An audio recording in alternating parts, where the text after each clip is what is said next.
Well, now we're on to the topic of Amona. Of course, it's a major issue. There's a hearing in a couple days, and you have these 40 families or 100 families. There's a couple of people there, and they're on the hilltop, and they're standing out, and they believe they're in the right. And now, since we have a UNSCR resolution saying it's all occupied Palestinian territory, people are asking, why evict them in the first place? It's all occupied anyway. Why, let them be. Go through with the agreement. On the other hand, you have the High Court right across the street saying, no, the law has to be, we have to abide by the law. And all of this is coming to a fruition. And there's tensions on the right and on the left, and the Rabbanim, rabbis are saying it could be very disastrous, heaven forbid, for the Jewish people. On the other hand, you have the left saying we have to appease the peace now, and we have to appease the other NGOs, etc. So, as the Deputy Foreign Minister, we need your input and your official view. Well, let me speak to the people that are watching us. They probably never visited Amona, and I'm sure that they don't have the big picture, so let me put it in the big picture. Just in general, when we speak about communities that were built with the support of the government, we speak about something that every country in the world, when you build something, when the government does something, and then after 20 years you find out that it was a private land of someone else that claims for this land, what usually most Western governments would do is to compensate the person who's claiming and demanding the land. Right. And there is a legal logic behind that. I'm coming from the legal system. Yes. I can say that in the civil law, this is what you do if it would have happened in Jerusalem or in Tel Aviv. And this is what is standing behind the settlement law.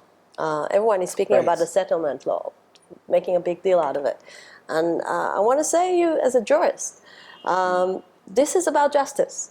When you have people sitting 20 years on a piece of land that the government was developing, it's not a private act, and you have people that for 20 years didn't demand this land, the most rational thing to do, and this is the way our legal system works, is to compensate. Yes. And this is why sense. I think that the settlement law is rational, is moral. It goes all the way to the civil system of Israel. This is the way the common law reacts to this, which is our system. And I must say that I'm very happy that this week we'll have the settlement law going in the Knesset. And let me tell you why it's connected to Amona. Because when Amona's case was dealt in the High Court, there was no settlement law. Right. There was not a thing to base on behind the Green Line, which is those territories that were built after 1967. There was not legislation that will say whatever is happening in the Green Line is also applying behind the Green Line. Right. And I think that this is what makes the difference on the other cases of Amona. And this is why I think this is a principal law, and it's so important to prevent the next Amonas. Absolutely. Can we include Amona in this We law? can't. We can't do it retroactive. But I think the principle is so important that you can't. You cannot do it. But I think that the most important thing about Amona, the people that are fighting those communities, what they really want is to see Jewish housing being ruined and destroyed. And when the government says we're going to rebuild it on a totally legitimate land, they won. They won the public case. It's going to be very unpleasant on the few weeks that they're going to be resettling, but eventually the justice will be done publicly, and the justice will be done also by the legal system by applying and approving the settlement law. Is there a plan B, let's say?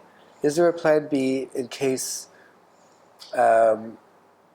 somehow it doesn't go through, or somehow there are protests, or is there a plan B in making them happy? Just to be, we're looking at... I think we should speak about it in terms of justice. Their fight was not on their homes. Their fight was about the Jewish ideology. About the Jewish communities in general, because they said we can't make it systematic that communities that were built 20 years ago will now have verdicts against them because some people are now thinking that they can claim for the land. This is why I think that they don't really are carrying their own case. They're carrying a general case and a public case, and I think the public case will win. Okay. In your view, would you want to bring in the Trump administration into this to help perhaps state your case, that namely that here we are, we're in Israel, and we're not going to let this happen again? I think that this is really a minority issue. I think the big issue is the status of the communities that were built in Judea and Samaria, and I think this is the main issue that should be having a new way of thinking, because yes. For most of the Western society, this is an obstacle to peace, and we all know that this is not obstacle for peace. This is actually something that we're so proud of as part of the Zionist spirit of building new communities. This was the Zionist dream to begin with. This is the way the Galilee was built, the way Jerusalem was built. So we need to reframe the story around it.